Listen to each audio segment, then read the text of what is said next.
State secretary Marco Rubio, പശ്ചിമേഷ്യൻ പ്രതിനിധി Steve Witkoff അടക്കമുള്ള ആളുകൾ, മറുഭാഗത്ത് റഷ്യയുടെ വിദേശകാര്യമന്ത്രി സെർജി ലാവ്റോവ് അടക്കമുള്ള വൻനിര. ഇവർ രണ്ടുപേരും ആദ്യമായി ഈ യുക്രൈൻ യുദ്ധം ആരംഭിച്ചതിന് ശേഷം ആദ്യമായി ഒരു ടേബിളിന് ചുറ്റുമിരിക്കുകയാണ്.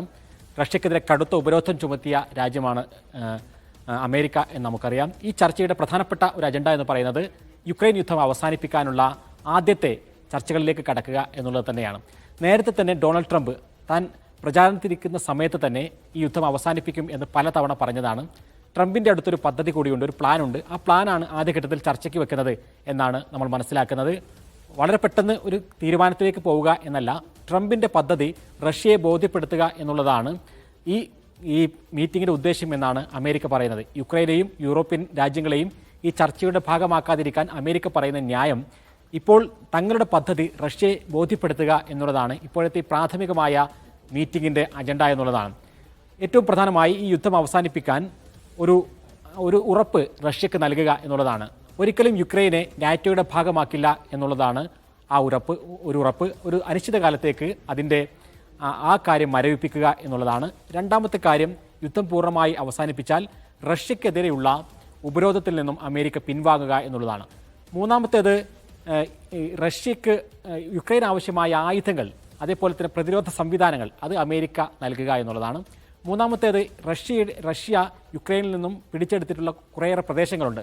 ആ പ്രദേശങ്ങൾ ഇപ്പോൾ തന്നെ വിട്ടു നൽകണം എന്ന് യുക്രൈൻ പറയരുത് എന്നുള്ളതാണ്.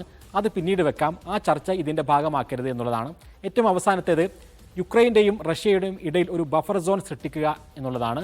ആ ബഫർ സോണിന് ആവശ്യമായ പണം നാറ്റോ അംഗരാജ്യങ്ങളായ യൂറോപ്യൻ രാജ്യങ്ങൾ നൽകണമെന്നുള്ളതാണ്. ഇതാണ് ട്രംപിൻ്റെ യുക്രൈൻ റഷ്യ യുദ്ധം അവസാനിപ്പിക്കാനുള്ള പദ്ധതി എന്നാണ് നമ്മൾ മനസ്സിലാക്കുന്നത്. ഈ പദ്ധതിയാണ് ഇപ്പോൾ ചർച്ചയ്ക്ക് വെക്കുന്നത്. ഇത് സൗദി ഇതിൻ്റെ വേദിയായി മാറുന്നു. എന്നാൽ ഈ ഒരു നീക്കത്തിന് യൂറോപ്പിന്റെ വലിയ പ്രതിഷേധമുണ്ട്. യൂറോപ്യൻ രാജ്യങ്ങളെ തുടരുക. വിദേശകാര്യ നിരീക്ഷകൻ, മാധ്യമപ്രവർത്തകൻ PM നാരായണൻ ഇപ്പോൾ ടെലിഫോൺ ലൈനിൽ ചേരുന്നുണ്ട്. ശ്രീ PM നാരായണൻ, ഇപ്പോൾ റിയാദിൽ നടക്കുന്ന ചർച്ച എന്തെല്ലാം നിലക്ക് നിർണായകമാണ്?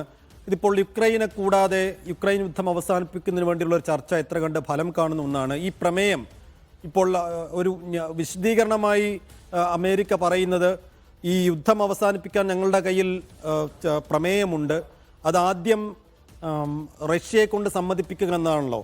അപ്പോൾ ഈ പ്രമേയത്തിൻ്റെ ഉള്ളടക്കം സംബന്ധിച്ച് എന്തെങ്കിലും വിവരങ്ങൾ ഇപ്പോൾ നമുക്ക് ലഭ്യമാകുന്നുണ്ടോ? പ്രമേയത്തിന്റെ ഉള്ളടക്കം സംബന്ധിച്ച് ഒഫീഷ്യലായിട്ടുള്ള വിവരങ്ങൾ വ്യക്തമല്ല. പക്ഷേ അൺഒഫീഷ്യലി എല്ലാവർക്കും അറിയാവുന്ന കാര്യം എന്താണെന്ന് വെച്ചാൽ, ഈ ട്രംപ് അഡ്മിനിസ്ട്രേഷനിലൊരു പൊസിഷൻ ചേഞ്ച് എന്നത് റഷ്യയുടെ അല്പം റഷ്യ അനുകൂലമായിട്ടുള്ള നിലപാടാണ് ഇപ്പം ഇവർ എടുത്തുകൊണ്ടിരിക്കുന്നത്. എന്ന് വെച്ചാൽ, ഈ റഷ്യ പിടിച്ചെടുത്ത സ്ഥലം റഷ്യയുടെ കയ്യിൽ തന്നെ വെച്ചുകൊണ്ട് ഈ റഷ്യക്കും ഉക്രൈനും ഇടയ്ക്ക് ഒരു ബഫർ സോൺ ഉണ്ടാക്കുകയും അതുകൂടാതെ ഈ ഉക്രൈനിന്റെ യുദ്ധം ചെയ്യാനുള്ള ആയുധങ്ങൾ ഉള്ള ഒഴുക്ക് കുറയ്ക്കുക.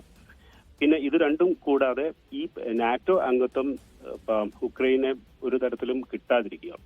ഇങ്ങനെയുള്ള ചില വാഗ്ദാനങ്ങളുമായിട്ടാണ് ട്രംപ് ഇപ്പോൾ മുന്നോട്ട് വെച്ചിരിക്കുന്നത് റഷ്യക്ക് മുന്നിൽ.